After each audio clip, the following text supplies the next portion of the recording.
અને હવે ખેડાની વાત કરવી છે, જ્યાં ખેડાના ડાકોરના રણછોડજી મંદિરમાં પૂજારી ધૂણ્યા. પોલીસ ગોળ તરીકે ઓળખ આપનાર પૂજારીનો વિડીયો સોશિયલ મીડિયામાં વાયરલ થયો છે. આ વિડીયો આપને બતાવીએ, જ્યાં પોતાના ઘરે જ ધૂણીને લોકોના કામ કર્યાનું પૂજારીનું રટણ છે. એક પીએસઆઈનું પણ કામ કર્યાનું રહ્યા છે રટણ. ધૂણતા પૂજારી અન્ય લોકોને કહેતા વિડીયોમાં નજરે પડ્યા છે. આ વિડીયો આપ પણ જુઓ. મેં ટાઈમ આવ્યો કે પરમથી હું તારે ઘેર આવું છું અને મારા એક મિત્રના જોડે બોલાયેલા આવું છું. તારું બધું જ સારું. મુડા રમણજી બગદાડા એ પીએસઆઈ ને ઘેર શું કહ્યું, અને ત્રીજે દિવસે તો એને રૂરલમાંથી ઉઠાઈને એસઓજીમાં મૂકી દીધો. આજની તારીખમાં એસઓજીમાં છે. એટલે મેં તો એને છેક ડીજીની સ્કોડમાં મૂકેલો, પણ એ પેલી તાકાત નથી કે મહિને 50 લાખ રૂપિયા કમાણી જગ્યા મેં મૂકેલો. શું કહ્યું, એ તો અનુભવ તમને છે ને. વધુ માહિતી સાથે સંવાદદાતા નચિકેત ફોનલાઈન પર જોડાઈ ગયા છે. નચિકેત, શ્રદ્ધા અંધશ્રદ્ધા વચ્ચે ખૂબ જ પાતળી ભેદ રેખા હોય છે અને તે ક્યારે ઓળંગાઈ જાય છે તે ખબર નથી પડતી. એક વિડીયો સામે આવ્યો છે, ડાકોરના પૂજારીનો આ વિડીયો હોવાનું કહેવામાં આવી રહ્યું છે. ક્યારનો આ વિડીયો, શું કઈ તથ્ય આ વિડીયોને લઈને? નચિકેત, ચોક્કસથી નિધિ, જો આ વાત કરીએ તો આ જે કથિત વિડીયો છે તે હાલ અત્યારે જે સોશિયલ મીડિયામાં જે રીતે વાયરલ થઈ રહ્યો છે તેને લઈને અનેક તર્ક વિતર્કો જોવા મળી રહ્યા છે. કારણ કે જે રીતે ડાકોર રણછોડજી મંદિરના આ પૂજારી જો કહેવામાં આવી રહ્યા છે, પરંતુ જે રીતે આ જે વિડીયો છે તે વિડીયો જોતા લાગી રહ્યું છે કે જે ડાકોર મંદિરના પૂજારી તરીકે તે ધૂણી રહ્યા છે, વિડીયોમાં સ્પષ્ટ દેખાઈ રહ્યું છે. અને જો વાત કરવામાં આવે તો જે રીતે જે શ્રી કૃષ્ણનું આ મંદિર છે અને જો આ પૂજારી આવી રીતે ધૂણતા હોય તો તે શેના માટે ધૂણી રહ્યા છે, કઈ પૂજા, અને એ હજુ સુધી કશું જાણવા નથી મળ્યું. પરંતુ ચોક્કસથી આજે સોશિયલ મીડિયામાં જે વિડીયો વાયરલ થયો છે, ખાસ કરીને ફેસબુક પર તેને ટેગ કરવામાં આવ્યો હતો, અને આ જે અનેક તર્ક વિતર્કો અને જે વાત કરવામાં આવી રહી છે જે આ સેવક દ્વારા.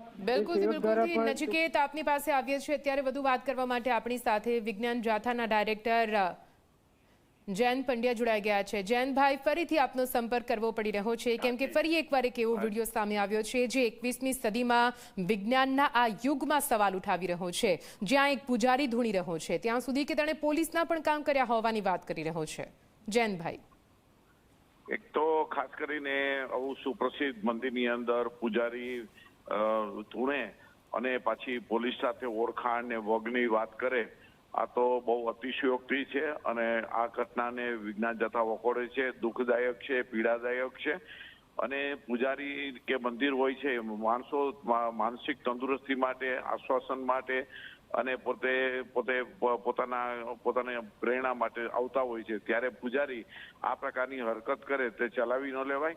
હું ટ્રસ્ટી મંડળને પણ માગણી કરું છું કે આવા પૂજારી કોઈ પણ હોય, ધૂણતા હોય અને લોકોને ભ્રમમાં નાખીને ગેરમાર્ગે દોરનાર વ્યક્તિને તાત્કાલિક અસરથી આ પૂજારીને દૂર કરવા જોઈએ તેવી પણ જાથા માગણી કરે છે.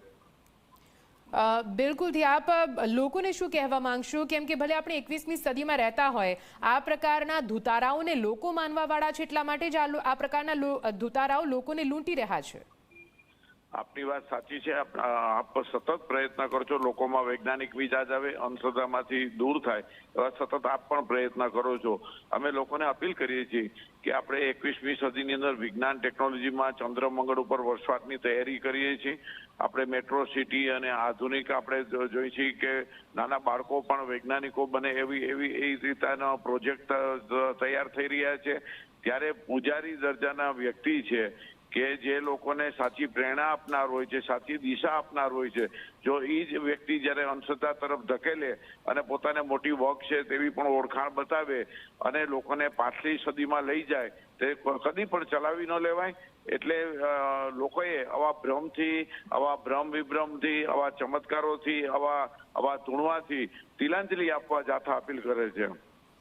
બિલકુલથી આભાર પૂરી માહિતી માટે જયંતભાઈ. તો જયંતભાઈ પંડ્યા આપણી સાથે જોડાયા હતા, વિજ્ઞાન જાથાના ડાયરેક્ટર. તેમનું કહેવું છે કે આ પ્રકારની ઘટનાઓ સતત સામે આવે છે, તે દુઃખદ છે, વખોડી છે આ ઘટનાને અને યોગ્ય કાર્યવાહીની વાત કરી છે. એ તો અનુભવ તમને છે ને. ખાલી તમને મદદમાં બોલાવડાયેલા અને તો જે વસ્તુ બંધાઈ એવો એ રડતો હતો પીએસઆઈ, આખું ઘર રડતું હતું. આ મારા ઉમાના ઘેર મારા ખોરામ માથું મૂકીને રડતા હતા. અને મેં ટાઈમ આવ્યો કે પરમ દિવસે હું તારે ઘેર આવું છું અને મારા એક મિત્રના જોડે બોલાવી લાવું છું. તારું બધું જ સારું. મુડા રમણ જે બંધાયા એ પીએસઆઈ ને ઘેર શું કહ્યું, અને ત્રીજે દિવસે